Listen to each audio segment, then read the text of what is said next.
देखो, यदि जैसा मैंने बताया कि यदि फैमिली हिस्ट्री है किसी को कि बैक पेन की या कमर के दर्द की, सुबह में ज़्यादा हो रहा है पेन, तो आपको तुरंत में डॉक्टर से सलाह करनी चाहिए। तो वो 1 तो 4 घंटे 6 घंटे प्रोलॉन्ग ड्राइविंग नहीं करनी चाहिए। 1 डेढ़ घंटे के बाद थोड़ा सा रेस्ट लेना चाहिए, स्ट्रेच करनी चाहिए, क्योंकि बहुत सारी चीज़ें आप उसको कॉम्प्लिकेशन हो सकती है यदि प्रोलॉन्ग्ड आप ड्राइव करो। जो अमेरिका में जो 4.5 लाख रुपए की दवाई मिलती है, वो हमारे हिंदुस्तान में वो आपको 22,000 की मिलती है। इतना अंतर है, और वो भी सेम क्वालिटी, सेम तरह के प्रोडक्ट। तो वो गठिया है तो ऑब्वियसली सबसे बड़ा उसका जो सिम्टम होगा, जोड़ों का दर्द ही होगा। आप कोई भी काम करो, जितना भी बिजी रहो, तब भी आप 1.5 घंटे के बाद 5-10 मिनट का तो आप एक ब्रेक लेते ही हो, लेना भी चाहिए। तो आप 5-10 मिनट का ब्रेक लीजिए।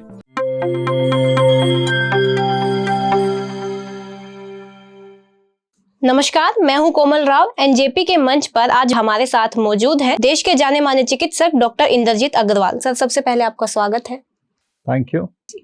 जैसा कि आप सब जानते हैं, आज के टाइम में जोड़ों के दर्द की बीमारी काफी अधिक बढ़ गई है। पहले ये बीमारी बुजुर्गों में होती थी, लेकिन आजकल युवा में भी काफी हद तक ये बीमारी देखने को मिल रही है। उसी के सिलसिले में आज डॉक्टर साहब से बातचीत करते हैं, लेकिन उससे पहले आपको डॉक्टर साहब का इंट्रोडक्शन दे देते हैं। फिलहाल डॉक्टर अग्रवाल गुरुग्राम के पारस हॉस्पिटल में रोमेटोलॉजी विभाग के हेड है। खास बात यह है कि वह शनिवार व रविवार को 2 दिन अपनी सेवाएं सिरसा के डेरा सच्चा सौदा स्थित शाह सतनाम जी मल्टी स्पेशलिटी अस्पताल में देते हैं। आप अपनी स्क्रीन पर उन्हें सिरसा में इलाज करते हुए देख सकते हैं। एक सुपर स्पेशलिस्ट का गुरुग्राम से 270 किलोमीटर दूर सिरसा जाकर गरीब मरीजों की निशुल्क जांच करना अपने आप में ही बड़ी बात है। इंग्लैंड में पढ़े डॉक्टर अग्रवाल चाहते तो वहीं रह सकते थे, लेकिन माटी का कर्ज उन्हें भारत खींच लाया। वह कहते हैं कि माटी का कर्ज चुकाने के लिए उन्हें यही सबसे अच्छा लगता है कि ठेठ देहात में जाकर उन मरीजों की जांच शुरू करें जो दिल्ली में गुरुग्राम जैसे महानगरों तक नहीं पहुंच पाते। हमने अपने रविवार विशेष के लिए इस बार डॉक्टर इंद्रजीत सिंह का साक्षात्कार ही आप तक पहुंचाने का फैसला किया है। यह प्रेरक suffer and inspiring story series की 44वीं कड़ी है। सर, सबसे पहले आपसे सीधा सवाल यही होगा, जो जोड़ों के दर्द की बीमारी है, जो गठिया की बीमारी है, इसकी मुख्य वजह क्या है? देखो, मुख्य वजह तो मेन है कि आजकल की लाइफस्टाइल जो कि बुजुर्गों में होती है कि वजन बढ़ना, शुगर की बीमारी होना, एक्सरसाइज कम करना, तो ये तो एक मेन वजह है ही। पोल्यूशन है, फिर खाने पीने की गड़बड़ी। लेकिन उसके अलावा जो कि है वो ऑटो इम्यून जिसको कहते हैं, जिसमें कि अपनी ही इम्यून सिस्टम वो अपनी ही बॉडी को डिस्ट्रॉय करती है।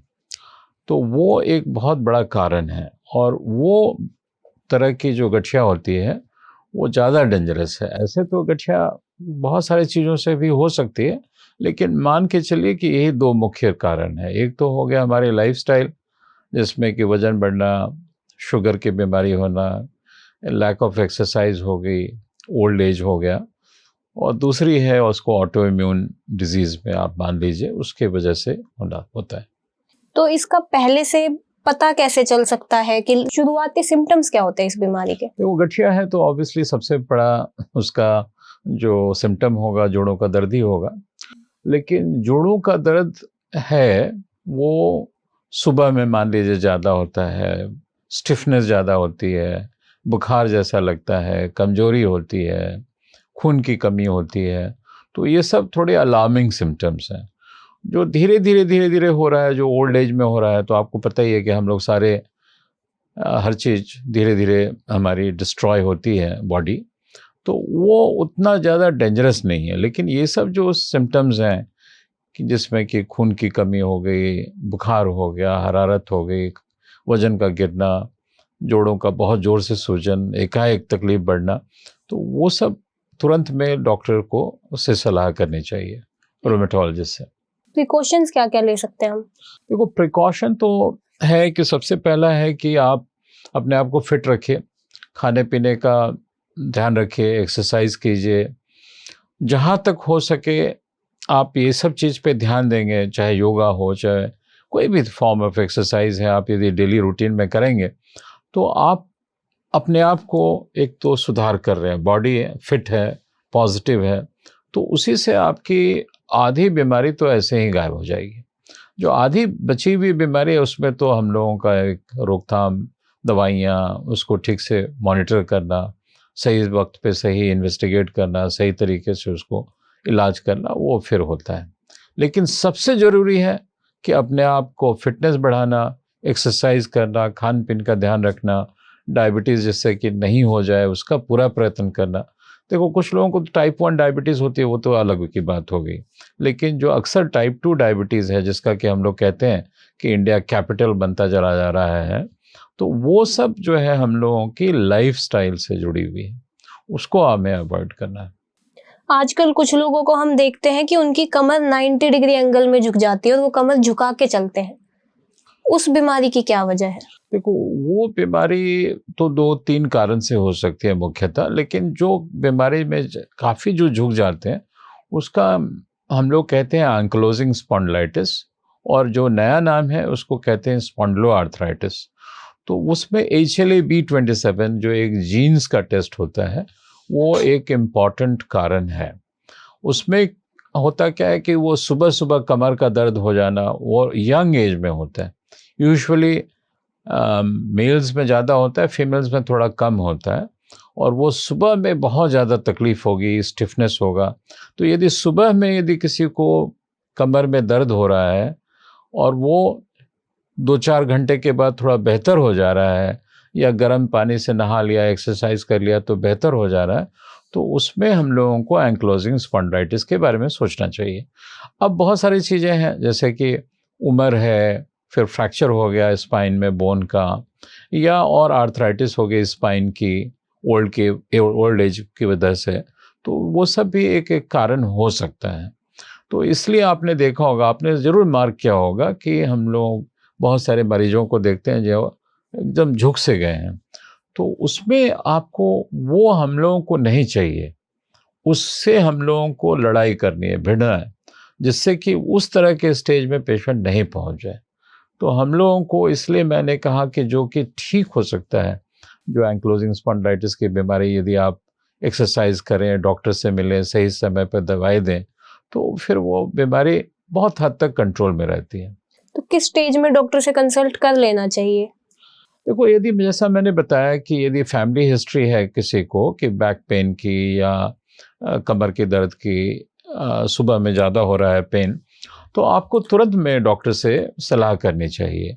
और जिसके घर में ये परेशानी है तो उनको तो बचपन में, यदि किसी बच्चे को, लड़का या लड़की को भी छोटी मोटी भी यदि सूजन हो जाती है घुटने में या एंकल में, तो तुरंत उनको ये सलाह लेनी चाहिए। क्योंकि मैंने देखा है, देखो मैंने कल ही कुछ मरीजों को देखा है जो कि अमेरिका में पढ़ता है एक लड़का, जो कि 10 साल से वो ट्रीटमेंट ले रहा है, और जो कि दूसरा बच्चा जो कि हमारे सेम एज का, सेम तरह की हाइट वेट सब, लेकिन वहाँ पे जो उसने अच्छी तरह से दवाई ली, तो उसकी जो पर्सनालिटी है या मोबिलिटी है या रिस्ट्रिक्शन है उसकी लाइफ का, वो नहीं के बराबर है। जो बेचारा यहाँ पे ठीक से उसका इलाज नहीं हुआ, डायग्नोसिस नहीं हुआ, बहुत लंबे अरसे के बाद हुआ, तो उसका आउटकम उतना अच्छा नहीं है अभी, जो कि दोनों की उम्र 31 साल की है। तो ये सब चीज़ यदि आप शुरू से जागरूक होंगे तो आपको परेशानी बाद में कम होगा। तो ये तो हर एक बीमारी के साथ में है, इसलिए इस बीमारी में भी जैसे ही यदि मान लीजिए ये 3-4 चीज़ जो मैंने बताया कि फैमिली हिस्ट्री है, सुबह में स्टिफनेस है, कमर का दर्द जो है वो ज़्यादा होता है सुबह में, और फिर थोड़ी देर के बाद में वो ठीक हो जाता है, तो उस संदर्भ में आपको डॉक्टर से, रोमेटोलॉजिस्ट से ज़रूर मिलना चाहिए। कुछ लोगों को नॉर्मल रूटीन में ही ऐसा होता है, सूजन आ जाती है कभी हाथ में, कभी पैरों में, कि ज़्यादा देर पैर लटका दिए तो पैरों में सूजन आ गई है, चेहरे पे आ जाती है। तो क्या वो सब चीज़ें भी इनका सिम्टम्स हो सकता है? देखो जो पाँव में जो सूजन आती है ना, वो अक्सर उसको हम लोग ग्रेविटेशनल इडीमा कहते हैं, क्योंकि वो शरीर का सबसे नीचे वाला हिस्सा है। तो किसी में कुछ ज़्यादा, किसी में कुछ कम होते हैं। उसमें भी आप एक्सरसाइज पे यदि थोड़ा ध्यान दोगे, तो हमारी जो चैनल है, जो कि वेन्स हैं, जो उसका जो प्रभाव जो ऊपर की तरफ आना चाहिए खून को, वो धीरे धीरे जमने लगता है। वो उम्र के हिसाब से या ब्लड का सर्कुलेशन जो है उसमें इम्पैक्ट हो गया तो वो जैसे होता है। तो उसका सिम्टम ये हो भी सकता है या नहीं भी हो सकता है। सुबह उठ करके सूजन नहीं है पाँव में, और फिर मान लीजिए शाम तक, या जिसका कि कहीं भी मान लो कि गाड़ी में बैठ के जा रहा है कोई 4 घंटे 6 घंटे, तो वो एक तो 4 घंटे 6 घंटे प्रोलॉन्ग ड्राइविंग नहीं करनी चाहिए। 1 डेढ़ घंटे के बाद थोड़ा सा रेस्ट लेना चाहिए, स्ट्रेच करनी चाहिए, क्योंकि बहुत सारी चीज़ें आप उसको कॉम्प्लिकेशन हो सकती है यदि प्रोलॉन्ग्ड आप ड्राइव करो। तो यदि सुबह में हो रहा है, नहीं हो रहा है और शाम को हो जा रहा है और फिर सुबह होते होते ठीक हो जा रहा है, तो घबराने वाली बात अक्सर नहीं है। लेकिन ये लिवर की बीमारी, किडनी की बीमारी, तरह तरह की बीमारी, न्यूट्रिशन स्टेटस कम हो तो, इन्फ्लेमेटरी डिजीज़ है, जोड़ों का दर्द है, सब तो बहुत सारी चीज़ों में हो सकता है। खून की कमी है, जैसे मैंने अभी कल ही एक मरीज को देखा, परसों की बात है, कि उसमें पूरा चेहरा सूजा हुआ था, तो वो उसका जो है बीमारी वो ड्यू टू हार्ट फेलियर। तो वो तरह तरह की प्रॉब्लम होती है जिसके वजह से चेहरे में या पाँव में सूजन आता है। लेकिन हाँ, सुबह में सूजन हुआ और फिर ठीक हो गया, सूजन नहीं हुआ और शाम तक ठीक हो गया, तो उसमें ज़्यादा घबराने की बात नहीं। आजकल जो नॉर्मल लोग हैं, यूथ हम जिसे कह सकते हैं, जो जॉब वर्किंग पीपल हैं, उनका 9 से 8 घंटे का शिफ्ट रहता है, सिटिंग रहती है पूरा टाइम। तो उनके बैक में पेन हो जाता है, बॉडी पोस्चर खराब हो जाता है और एक सर्वाइकल भी शायद होने लगता है उसकी वजह से।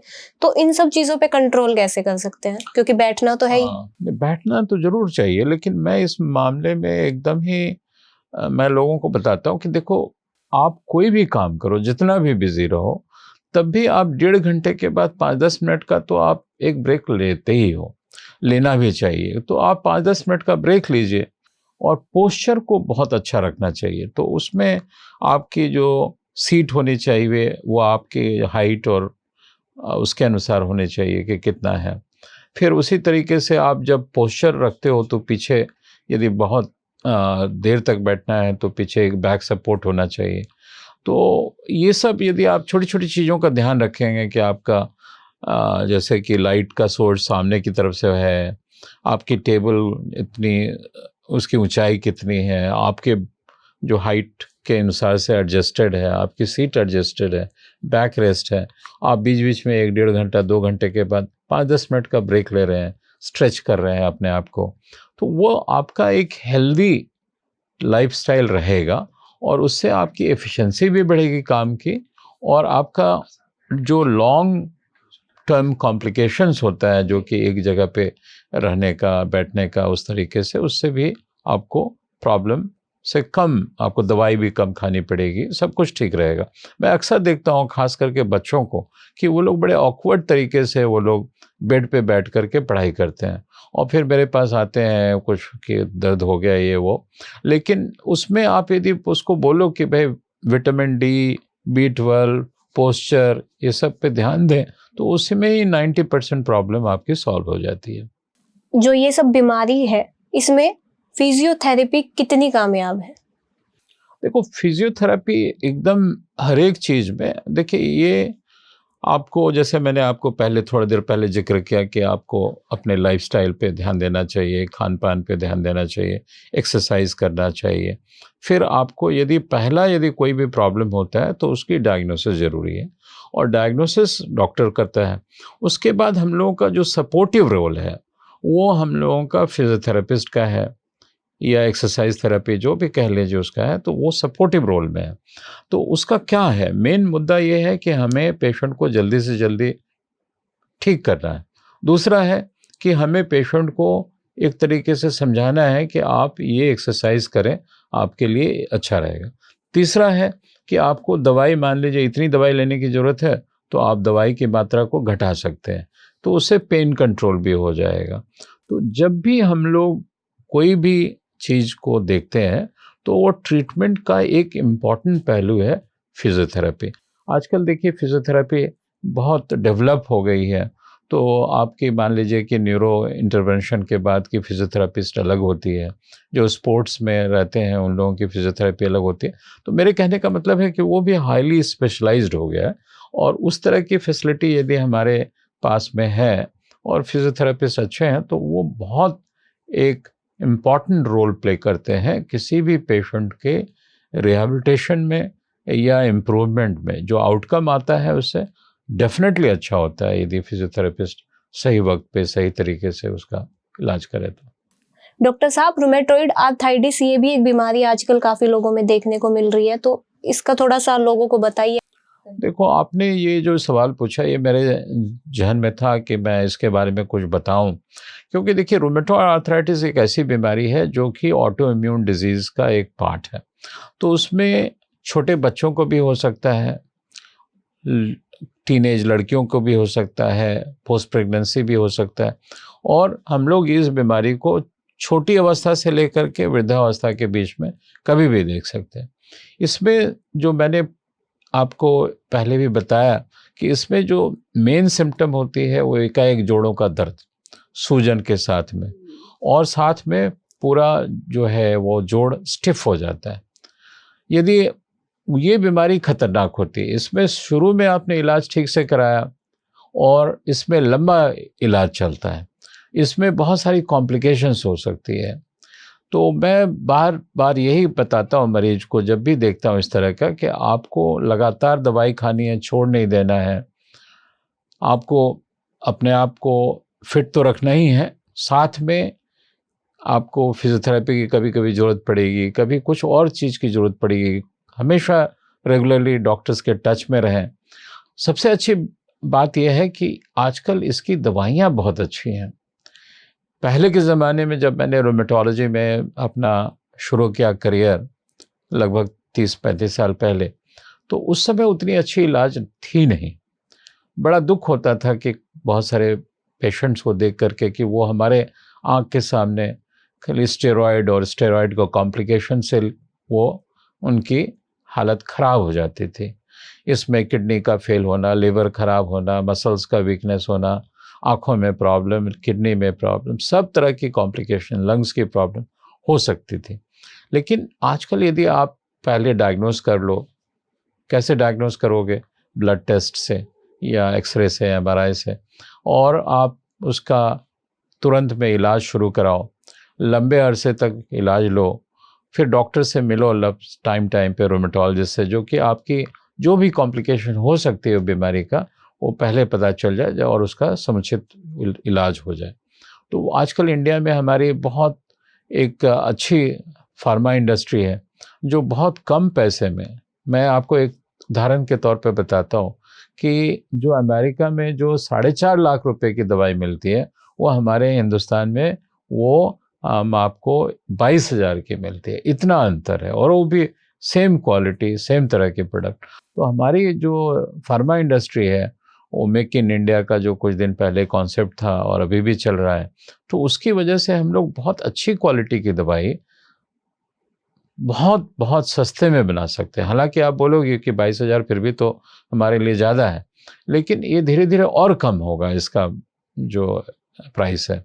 तो हम लोग अच्छी से अच्छी दवाइयाँ, कटिंग एज दवाइयाँ, मॉडर्न दवाइयाँ जिसमें कॉम्प्लिकेशंस रेट कम है, वो सब दे सकते हैं, जिससे पेशेंट को तुरंत में फ़ायदा होता है। पेशेंट भी हमारा जो है वो जल्दी से जल्दी अपने सही तरीके से अपना जो भी कर रहा हो, चाहे बच्चा हो पढ़ाई कर रहा है, कोई डांस कर रहा है, कोई म्यूज़िक में है, कुछ भी कर रहा है, आर्ट फॉर्म में है, काम का, घर का कामकाज, या कोई एम्प्लॉयड है, तो उसको उसकी लाइफ एकदम सीधे सुधर जाती है, पटरी पे आ जाती है, और जो बेचारा हमेशा परेशान रहता था उससे निजात मिल जाता है। तो मैं यही कहूँगा कि यदि सूजन होती है जोड़ों में, पेन बहुत ज़्यादा होता है, सुबह में ये सिम्टम ज़्यादा होती है, साथ में वज़न गिर रहा है, खून की कमी हो रही है, तो ज़रूर रूमेटोलॉजिस्ट से संपर्क करें। वो आपका जल्दी से जल्दी इन्वेस्टिगेट करके ट्रीटमेंट चालू करेंगे। कारण क्या है इसके होने का? ये तो ऑटो इम्यून डिजीज़ है, ये ऑटो इम्यून डिजीज़ है। तो ये फैमिली में ऐसा है कि यदि मान लीजिए किसी फैमिली में रूमेटॉइड आर्थराइटिस के इंसिडेंट्स ज़्यादा हैं, तो उनके बच्चों में भी इंसिडेंस ज़्यादा होगा, लेकिन ऐसा नहीं है कि हर एक बच्चे में होगा, ऐसा नहीं है। तो जैसे मान लीजिए किसी फैमिली में, एक डॉक्टर की फैमिली है जिसमें कि रूमेटॉइड आर्थराइटिस या ऑटो इम्यून डिजीज़ ज़्यादा है, तो अभी बेचारी आई थी वो अपने बच्चे को लेकर के, तो जो कि इंजीनियरिंग की पढ़ाई कर रही है, तो अभी उसकी उम्र मुश्किल से मुझे लगता है 19-20 साल की होगी, तो उस बेचारी को भी रूमेटॉइड आर्थराइटिस हो चुकी है।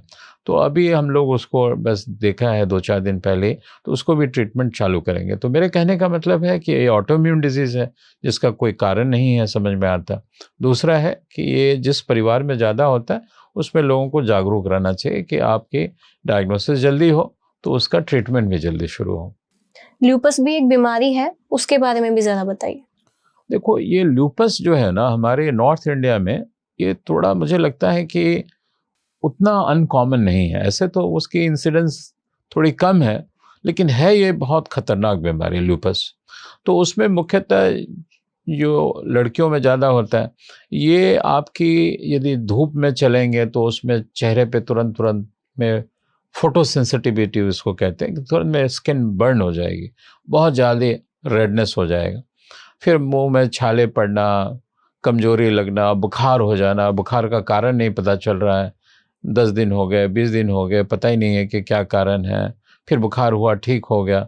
तो मैं देखता हूँ कि लोग उसको गलत सलाह दे मिल जाती है उसको। वो लोग कभी बोलते हैं कि टाइफाइड हो गया, टीबी हो गया, ऐसा नहीं है।